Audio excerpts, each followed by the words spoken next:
Bonjour à tous. Désolé pour ce petit contretemps technique. Alors je vais vous parler effectivement aujourd'hui des challenges lorsqu'on veut être une entreprise guidée par les données, data-driven. Je vais utiliser beaucoup d'anglicismes, je vous demande de ne pas m'envoyer en procès pour avoir enfreint les lois tout bon, je vous fais confiance. Pardonnez-moi à l'avance. Donc effectivement, il y a des grands challenges et ça commence par l'investissement qui est fait par toutes les entreprises en matière de transformation digitale. Alors c'est intéressant parce qu'il y a un article de CIO Magazine que je vous invite à regarder, qui date de juin 2021, qui explique ce que c'est que la transformation digitale. Alors évidemment, c'est l'utilisation de toutes les technologies numériques dans l'entreprise pour améliorer la performance, pour améliorer la relation client. Vous savez, ça utilise toutes les technologies permettant d'améliorer l'automatisation, la désintermédiation, mettre en place des procédures dématérialisées. Et puis ça concerne aussi l'IoT, et ça concerne aussi Big Data et l'intelligence artificielle. Et l'explication qui est donnée, c'est que d'abord, c'est un peu une phrase devenue un peu fourre-tout, la transformation digitale. Ça prend en compte beaucoup la technologie et peut-être pas suffisamment la culture. Et les retours sur investissement ne sont pas aussi bons que ce qu'on aurait pu espérer. Alors ça ne date pas d'aujourd'hui, on retrouve dans la presse, je suis sûr que vous l'avez vu et vous l'avez peut-être entendu si vous écoutez comme moi les podcasts en promenant le chien, toutes les expériences malheureuses de transformation digitale, enfin malheureuses en tout cas, qui n'ont pas donné les résultats escomptés. Et encore en 2021, c'est le cas. Je crois que j'ai lu quelque part qu'il n'y a que 3% des grandes entreprises qui ont vraiment utilisé de façon optimale la transformation digitale pour la performance de leurs entreprises et pour leurs relations clients. Donc ce n'est pas une super grande réussite. Et pourtant, c'est frustrant un petit peu pour des acteurs comme Talend, parce qu'on se donne beaucoup de mal pour aider nos clients à collecter toutes les datas, quelle que soit leur source, y compris dans toute leur hétérogénéité, les amener en un lieu central, comme le data lake, utilisé notamment pour le machine learning, et la data science et l'analytique, etc. Les mettre en forme, parce qu'évidemment toutes ces données hétérogènes, évidemment on ne peut pas les combiner, on ne peut pas les utiliser, il n'y a pas de standard universel pour ces données, donc il y a beaucoup de transformation, de mapping, etc. à faire. Il y a des notions de data quality, effectivement. Alors d'ailleurs, il y a un malentendu sur data quality, parce que le terme dit quality, donc ça sous-entend que ce serait un problème intrinsèque aux données. Parfois, c'est simplement que les standards ne sont pas les mêmes, et donc quand on commence à mettre les données ensemble, les données ne sont pas exploitables. Data quality, c'est ça aussi. Et il y a des choses bêtes. J'ai encore des clients qui se plaignent de s'embêter sur des formats de date. Si c'est quelque chose que vous connaissez, je suis sûr que vous-même ou vos clients ont ce problème aussi. Donc encore en 2021, on continue à s'embêter avec des dates, des fuseaux horaires, des formats de dates sont ISO dans un sens ou dans l'autre. On a l'impression qu'il n'y a pas de fin pour ce truc. Donc il y a des problèmes de transformation, de mapping, et puis aussi de gouvernance, parce que tout ce processus on va dire, de logistique de la data, les Américains disent la data supply chain, qui permet de fournir les bonnes datas pertinentes, complètes, etc., pour l'aide à la décision, business intelligence, analytique, advanced analytic, la data science. L'intervenant juste avant moi a parlé à quel point la data préparation était importante pour l'apprentissage du modèle, notamment, et les opérations pour optimiser les opérations, optimiser aussi bien les opérations en interne que les opérations vis-à-vis de ses fournisseurs et de ses clients. Alors, évidemment, on est ici dans le salon Big Data and AI, donc on sait tous qu'il y a un problème, ne serait-ce que de volume, de vélocité, de variété. Les volumes ont explosé, la variété, elle est énorme. Pour faire du marketing aujourd'hui, notamment du marketing automation, il y a en général au moins 10 à 15 sources à traiter. Pour faire de l'analytique, il y a minimum, enfin en tout cas en moyenne, jusqu'à 400 sources. Les grandes entreprises, 20% des entreprises ont jusqu'à plus de 1000 sources de data. Donc une grande variété, une grande vélocité aussi, parce qu'on veut prendre des décisions de plus en plus vite, on veut avoir des opérations qui sont de plus en plus rapides, une prise de décision qui sont de plus en plus rapides. Là encore, j'ai écouté mon intervenant juste avant qui disait il faut pouvoir utiliser le modèle, l'intelligence artificielle ou le modèle de machine learning, pour donner des informations en temps quasi réel. Alors, temps quasi réel dans l'industrie, c'est peut-être un quart d'heure, mais si vous voulez prendre une décision qui impacte votre business aujourd'hui, qui n'est pas le résultat d'un rapport qui date de hier ou la semaine dernière, il faut que les datas arrivent beaucoup plus rapidement, qu'elles soient traitées beaucoup plus rapidement par ce tuyau de la data supply chain pour pouvoir prendre cette décision en cours de journée. Si vous voyez que, je ne sais pas, vous êtes sur un site e-commerce et qu'il y a, par exemple, un produit mis en avant qui ne marche pas bien, il faut peut-être mettre une, je sais pas, moi, une promotion flash. Bon, bah, ce n'est pas des choses qu'on fait le lendemain, parce que le lendemain, on se dit, bah, dommage, si je l'avais fait hier, j'aurais eu le revenu correspondant à mon objectif. Et puis enfin, il y a la véracité. C'est un V qui est dans les VVV, qui n'est pas toujours le plus connu, ou en tout cas, on ne se rend pas bien compte de son impact. Et pourtant, il est majeur. Et c'est tout le but de ma présentation aujourd'hui. Seulement 40% des décideurs ont confiance dans la data qu'on leur présente. 36% des décideurs continuent à prendre des décisions sur leur instinct ou sur leur expérience. En fait, le manque de confiance dans les datas disponibles pour les décideurs et pour les processus et pour la data science est finalement l'un des principaux problèmes de l'échec de la transformation digitale dans de nombreuses entreprises. Enfin, je ne devrais pas dire l'échec, mais en tout cas du moindre retour sur investissement des transformations digitales. Donc, encore une fois, j'ai dit 40%, je vais dire l'inverse. 60% des leaders n'ont pas toujours confiance dans les datas qu'ils utilisent. 60% des décideurs confessent avoir des challenges, des défis avec les datas qui sont à leur disposition. Alors, ce ne sont pas des chiffres inventés, ça, ce sont des chiffres d'une campagne qu'on a menée auprès de 529, je crois que c'est 529 grandes entreprises. Je vous invite à aller sur notre site web, il y a toutes les infographiques, je crois, on appelle ça, hein, c'est-à-dire avec tous les chiffres qui sont très bien faits, très faciles à comprendre, très graphiques sur tous ces chiffres. Ça donne un peu le vertige et ça montre un peu l'ampleur de l'enjeu. Je crois que je l'ai là, mais j'ose pas trop bouger mon écran parce que je veux pas perdre le grand écran. Donc je vous conseille vraiment d'aller télécharger, de regarder ces infographiques, c'est assez édifiant. Puisque le salon s'appelle Big Data et AI, je voulais juste faire une petite note pour dire que ce n'est pas seulement un problème sur on va dire, la transformation digitale, l'utilisation l'optimisation des processus, etc., les relations clients. C'est aussi un problème de machine learning et d'AI. Je crois que c'est le Gartner qui a fait cette prédiction, que c'était il y a quelques années, mais on n'y est pas encore tout à fait, mais presque. En 2022, 85% des projets d'AI vont délivrer des résultats erronés. Alors, on le sait, hein, que de toute façon, ce n'est pas une science exacte. Hein, il y a toujours, faut vérifier, on parlait de performance des modèles tout à l'heure. Mais c'est aussi lié aux data qui sont utilisées pour l'apprentissage des modèles. Alors, il y a une anecdote que j'aime bien, je ne sais pas si vous l'avez vue, mais c'était passé dans la presse, c'est Apple qui a lancé son Apple Card. L'Apple Card, c'est une carte de crédit. Et ils ont utilisé une intelligence artificielle pour pouvoir faire une préapprobation en ligne, et donc pour que les gens qui souscrivent puissent avoir leur carte le plus rapidement possible, pour automatiser ce processus. Ils ont utilisé des données évidemment bancaires, historiques, de toutes les cartes de crédit, tous les accords de cartes qui ont été faits par le passé, etc. etc. Et Apple s'est retrouvé en procès. Alors je ne sais pas si le procès a eu lieu, ou comme souvent aux États-Unis, ça se termine par ce qu'on appelle un settlement, c'est-à-dire que finalement on sort le carnet de chèques et puis le procès n'a pas vraiment lieu. Je ne connais pas exactement la fin. Mais ils se retrouvent en procès, et le procès, c'est un procès pour sexisme. C'est parti d'un couple qui ont tous les deux fait la soumission pour obtenir une carte de crédit, même foyer fiscal, voilà, même situation, etc. Sauf qu'il y en a un qui a obtenu la carte de crédit avec un crédit limite de 20 000 $ et l'autre qui a obtenu la carte avec un crédit limite de 10 000 $.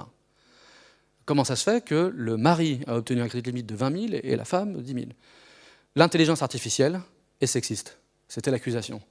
Eh bien, figurez-vous qu'Apple, après recherche, a avoué qu'effectivement, l'intelligence artificielle était sexiste. Alors je ne vais pas prendre une opinion sociétale, je ne suis pas là pour faire de la politique, mais il s'avère que les données historiques étaient historiquement, enfin ça reflète la réalité de nos sociétés, avaient un biais à l'intérieur, et ce biais a été reproduit par l'intelligence artificielle. Donc on voit bien que la data quality ou le data trust, ça va beaucoup plus loin que juste, même si j'ai utilisé l'exemple du format de date, il y a un contexte business, un contexte, voire même la sociétale dans ce cas-là, qui a un effet sur la pertinence et à quel point on peut avoir confiance dans ces data. Du coup, chez Talend, on s'est demandé si on avait bien aidé nos clients comme il aurait fallu. Alors prenez ça comme une confession publique, c'est pas grave. Je me demande si on a résolu le vrai problème. Quand on regarde comment on mesure la santé d'une entreprise, on utilise des métriques. Alors, par exemple, pour Talend, c'est son métrique publique utilisée par les investisseurs pour toutes les entreprises du monde de software as a service. Pas seulement Talend, toutes. Alors, ils vont prendre des mesures.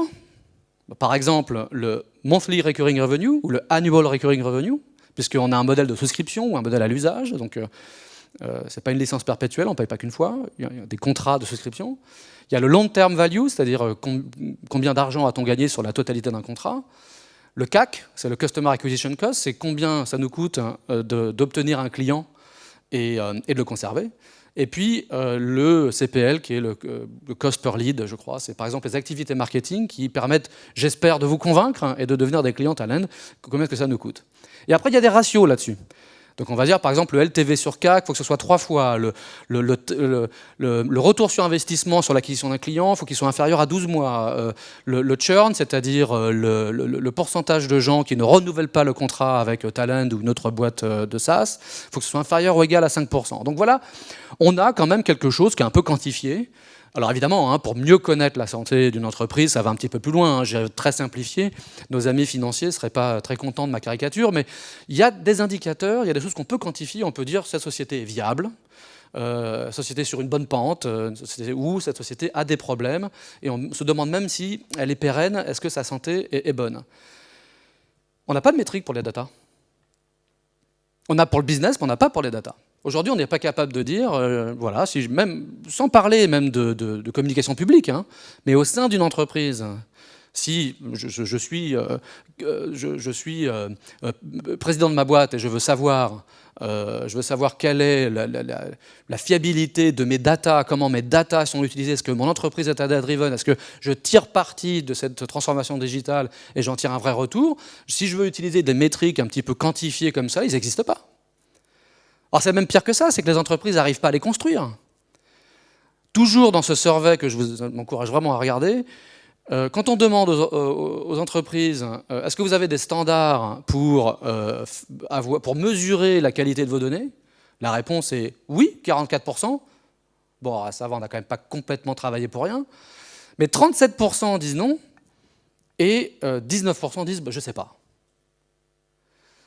Donc c'est pour ça que je vous dis, c'est un petit peu de confession, on se dit que finalement, les entreprises comme Talend, qui ont vraiment tous les outils, c'est même frustrant, je veux dire, on a tous les outils de data management, de data governance, et tout est là, mais je crois qu'en fait, on n'a traité que la mécanique, c'est-à-dire la collecte, le transport, le stockage, la transformation, le mapping, combiner des datasets, etc. On sait faire toute cette mécanique, on a la boîte à outils. Elle est performante. Il faut continuer à l'avoir, c'est absolument nécessaire, c'est un socle, voilà, il faut être vraiment très fort là-dedans parce que sinon on ne peut pas répondre aux problèmes, ça c'est sûr, mais ce n'est pas suffisant.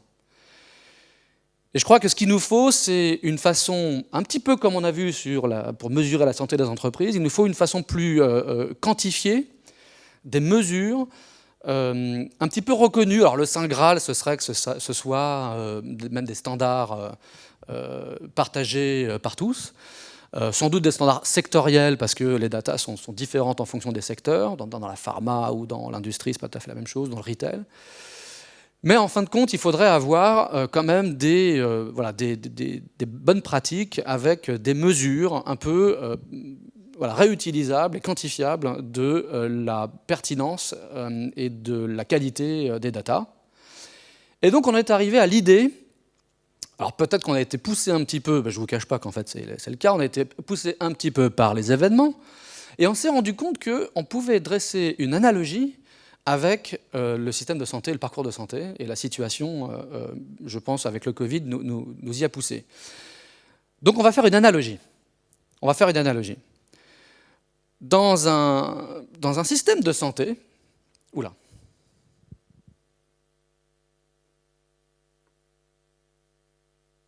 J'ai un petit problème technique.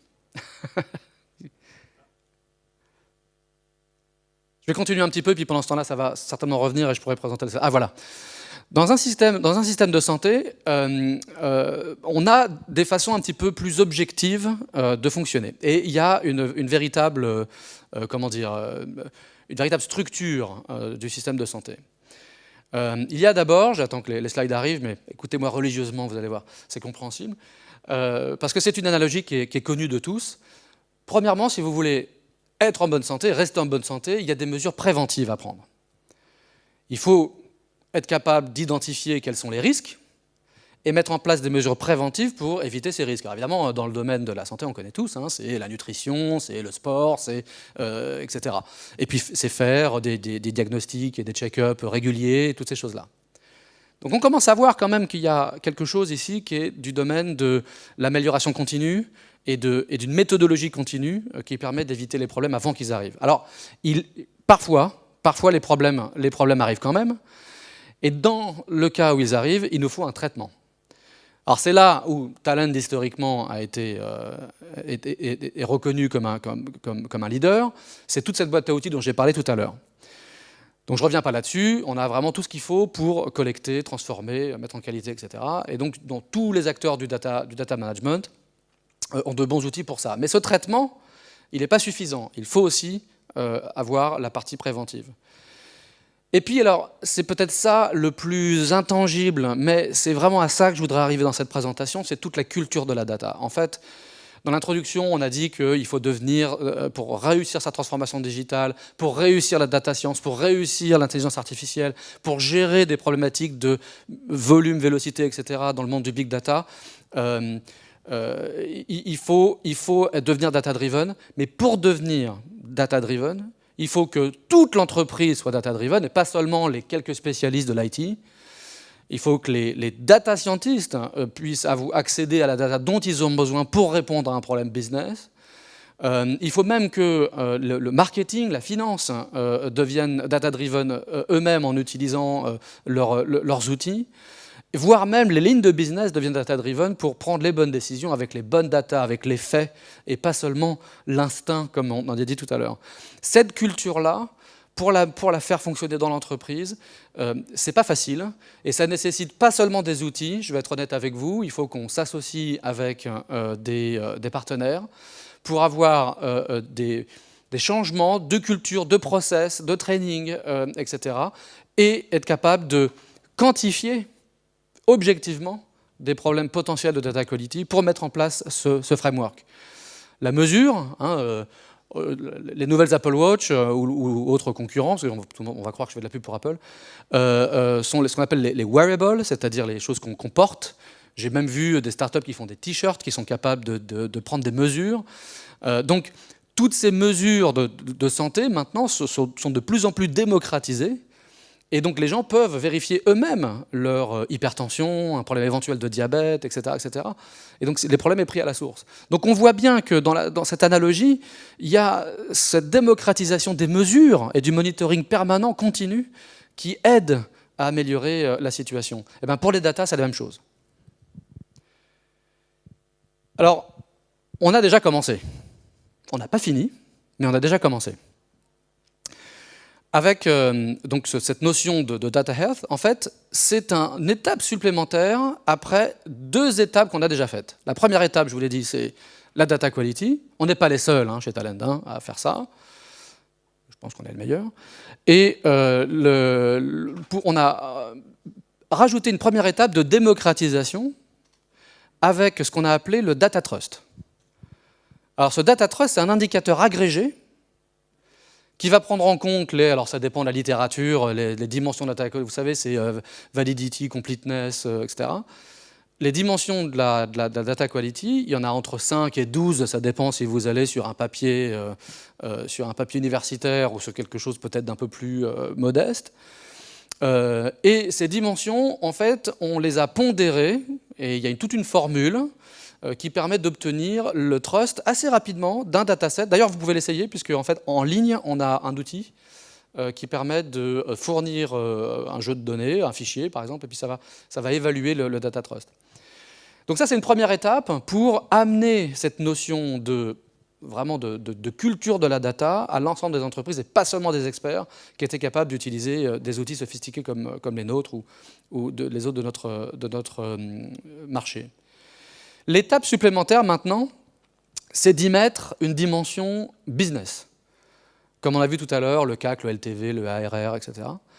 D'y mettre une dimension business pour que le data trust puisse mesurer à l'aune du retour sur investissement ou du risque business.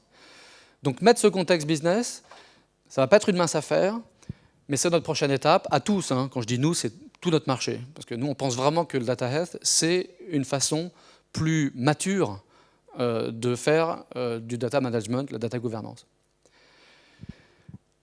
Donc c'est une roadmap, ça va être une roadmap, c'est pas la roadmap talent, ça c'est la roadmap de tout le marché, pour arriver vraiment, on est parti de la qualité, on a démocratisé, on a amené cette notion de trust que tout le monde peut consommer dans l'entreprise, et on va aller jusqu'au data health. Mon saint Graal, ce serait qu'on ait une console opérationnelle, mais qui n'est pas la console opérationnelle du métier de l'entreprise, qui est une console opérationnelle de la data. Et cette console, elle serait adaptée aux usages des différents profils utilisateurs. Le Chief Data Officer ne verrait pas tout à fait la même chose, parce qu'il ne s'intéresse pas tout à fait aux mêmes choses, que quelqu'un du marketing. Pour quelqu'un du marketing, il y a des indicateurs objectifs de la qualité et de la trust de la data pour pouvoir faire, de façon pérenne, son travail de marketing. Pour la finance, c'est la même chose. Pour le CDO, qui a aussi des obligations réglementaires, il y a peut-être des ratios en matière de risque, en matière de privacy, RGPD, etc., qui sont particuliers. Donc cette console opérationnelle de la data, ce serait un petit peu le Saint Graal, elle serait adaptée, il y aurait des indicateurs dedans, et elle pourrait mettre en place ce dont je vous ai parlé tout à l'heure, les mesures continues, le monitoring, et la prévention, et voire même des recommandations. C'est comme dans la santé, il y a des recommandations. Si vous êtes dans telle situation, voilà, je sais pas, votre glycémie est un petit peu élevée, voilà, changez votre nutrition, etc. Il y a des recommandations, pareil pour la data. Alors on a partagé il n'y a pas très longtemps, c'est passé dans la presse, un client qui était d'actualité pendant la pandémie, s'appelle Vayer, j'espère que je le prononce correctement. C'est une entreprise basée à Chicago, qui est spécialisée dans la fabrication d'appareils dans le domaine de la santé, notamment les respirateurs. Et alors je précise quand même, quand on parle de data health, c'est pas seulement sur les données de santé. Vous avez compris que c'est un concept. Il se trouve que ma référence est également dans le domaine de la santé. Vous allez finir par croire que c'est seulement pour les données de santé. C'est pas le cas. C'est data health en tant qu'analogie pour toutes les données, quels que soient les secteurs. Donc Vayer a 9 systèmes, 9 ERP, avec des datas qui sont dans différentes localisations, puisqu'ils ont une informatique décentralisée. Et donc en fait le process, pour justement le process de décision dont je parlais tout à l'heure, était compliqué. L'autre problème, c'est que le CIO voulait mesurer le retour sur investissement sur la mise en place de justement tous ces outils numériques qui utilisent beaucoup de data et sur son data lake.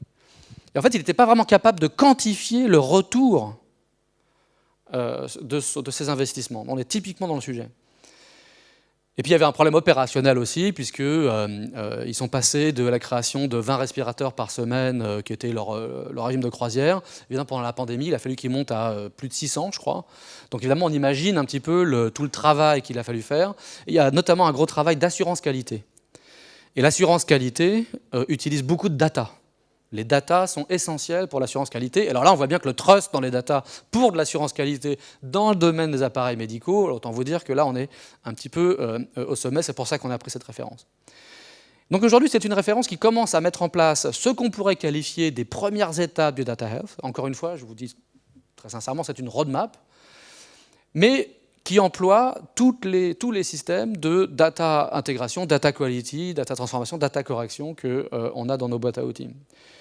Donc c'est un assez bon exemple de ce qu'on arrive à faire comme transformation digitale lorsqu'on a, pour le coup, beaucoup plus confiance dans ces datas, et un très bon exemple aussi d'une façon de transformer ces datas en un retour sur investissement. Voilà. Ils sont passés, encore une fois, de 20 à 600, améliorés. Il y a des détails, c'est passé dans, je ne sais plus comment ça s'appelle, je crois que c'est Venture Tech, quelque chose comme ça. Vous retrouverez assez facilement cette référence. Voilà, je voudrais laisser j'espère qu'il reste un petit peu de temps pour les questions. Donc j'en ai fini pour cette présentation. N'hésitez pas à aller regarder sur le site web. Et puis nous sommes sur le stand, nous avons un joli stand Talend dans lequel il y a des présentations et des démonstrations. Parce que là, je ne pouvais pas vous faire une démo, mais on a des démonstrations de produits qui permettent de faire déjà les premières étapes du Data Health. Donc n'hésitez pas à venir le voir. Voilà, donc nous allons passer aux questions. Je vérifie sur la plateforme, voilà. Pour l'instant. Alors, j'en ai une là-bas au fond, le micro arrive. Présentez-vous brièvement avant de poser votre question, merci. Oui, bonjour, donc Fabrice Descamps, Data Governance Manager au Crédit Agricole. J'ai une question concernant les données qui sont concernées ici par la data health. Au niveau de la data quality, une question qui se pose, c'est sur quelles données dois-je mettre mes contrôles? Dois-je effectivement faire le travail de préventif ou de correction dès le début et pour avoir une bonne qualité? Est-ce que la même problématique se pose sur le périmètre des données sur lesquelles on doit adresser le sujet de santé de la donnée? Ah, très bonne question. Le problème de la data quality, c'est que quand on a beaucoup de data et quand on s'intéresse à la totalité des data, le travail supplémentaire pour obtenir un gain marginal devient exponentiel. Donc effectivement, il faut un petit peu qualifier et déterminer où mettre les efforts. Pour faire ça, il faut avoir recours à un système de catalogage. C'est vraiment ce qu'on recommande. C'est utiliser un data catalogue pour déjà cartographier vos données, faire un premier audit, on va dire, automatisé, qui va être une première passe automatisée sur vos data. Donc il y a des systèmes de heuristique, d'algorithmique, de machine learning pour automatiquement profiler vos data, vous donner des premiers indicateurs. Et à partir de là, le catalogue va vous aider à classifier, à déterminer où sont les problèmes principaux. Avec le lignage, les usages de cette data, vous voyez là où ces data sont utilisées dans les rapports ou dans les process les plus critiques. Et vous faites quelque chose qui est assez classique dans la gestion de projet, c'est-à-dire que vous mettez d'abord votre investissement là où vous aurez le plus de retours. Et donc pour les rapports qui sont les plus critiques sur les décisions les plus critiques, ou sur les process qui sont les plus critiques, ou par exemple des process réglementaires, où de toute façon vous avez des obligations, vous allez dans l'autre sens, le lignage va vous dire c'est ces données-là, et là vous savez que vous allez mettre le paquet. Et le paquet, ça veut dire aussi mettre de l'humain là-dedans. Il faut mettre ce qu'on appelle du stewardship, je vous avais dit, je parle anglais. Mettre du stewardship, c'est-à-dire mettre des gens qui ont la connaissance des data, des connaissances métiers, pour rajouter sur la couche d'algorithmique, de machine learning, une couche humaine, pour capturer cette intelligence et cette connaissance de la data. Et donc finalement, toutes ces données cataloguées, les plus enrichies, les mieux qualifiées, vont être celles, au début, qui donnent les meilleurs retours sur investissement, sur les process les plus sensibles, les aspects réglementaires, et sur les reports utilisés pour vos décisions critiques. Voilà. Ce qui rapporte de l'argent ou ce qui peut coûter de l'argent. C'est ça. Voilà. Est-ce qu'on a une autre question? Attention. Ah, là-bas, bon. Bonjour, je suis Hans-Peter Tamois, étudiant à l'IA School. Quand vous parlez de Data Health et QualiAI, normalement, je sais que s'il y a quelque chose qui touche beaucoup, que l'inégalité des data, de la provenance des data pose, s'il y a un problème que cela pose, pardon, vous avez parlé de sexisme, mais c'est le côté racisme de la question. Donc, comment pourrait-on s'y prendre afin d'avoir des datasets balancés, c'est-à-dire, par exemple, je prends la question de l'image, des images provenant des pays noirs, par exemple, ou des autres nations, je ne sais pas, de la race et jaune. Donc, alors, il faut être clair, tous ces outils ne peuvent pas facilement modifier les datas disponibles, partent des datas qui sont disponibles, des datas qui sont collectées, et également ne se substituent pas à l'humain. J'ai dit à l'instant que la data steward était une pièce essentielle, et c'est pour ça que j'ai parlé de culture, de méthodologie, de process. Donc là, on est dans la culture de l'entreprise et la culture des employés, et cette culture des stewards qui vont être dans l'inclusion, donc en mettant une culture inclusive dans l'entreprise. On va s'assurer que des problèmes de biais éventuels des datas seront repérés, effectivement, en matière de sexisme, de racisme, etc.